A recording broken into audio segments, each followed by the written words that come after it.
रामानुजाय नमः। श्री सरस्वत्यै नमः। श्रीमते रामानुजाय नमः।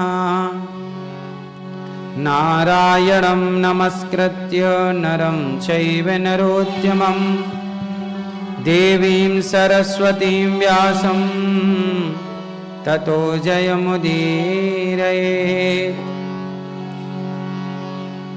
लक्ष्मीनाथ समारंभां नाथयामुनमध्यमाम् अस्मदाचार्यपर्यन्तां वन्दे गुरु परम्पराम्। जय जय श्री राधारमण, जय जय नवल किशोर, जय गोपी चित चोर प्रभु, जय जय माखन चोर। राधा मेरी मात है, पिता मेरे घनश्याम, इन दोनों के चरणों में मेरा कोटि कोटि प्रणाम। मेरा कोटि कोटि प्रणाम। आए हो तो प्रेम से लो हरि का नाम, सब भक्तों को अनिरुद्ध की जय जय राधे श्याम। जय जय राधे श्याम, जय जय सीताराम। बोलिए वृंदावन बिहारी लाल की जय, सनातन धर्म मंदिर की जय, गौरी गोपाल भगवान की जय, श्री राधा कृष्ण भगवान की जय, श्री वृंदावन धाम की जय। आइए भगवान नाम का आश्रय लेकर कथा में प्रवेश करेंगे। सभी मेरे संग गाएंगे।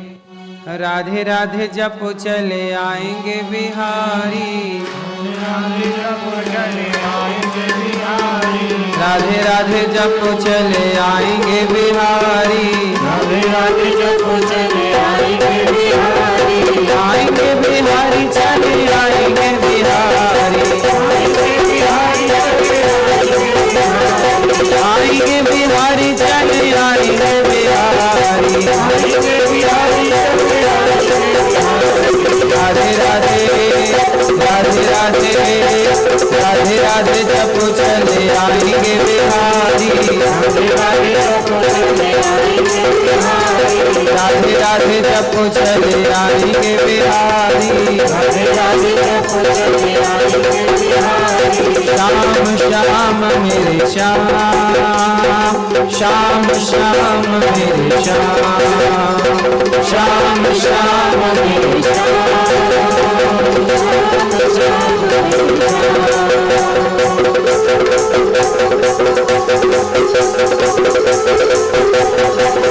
हरि बोल।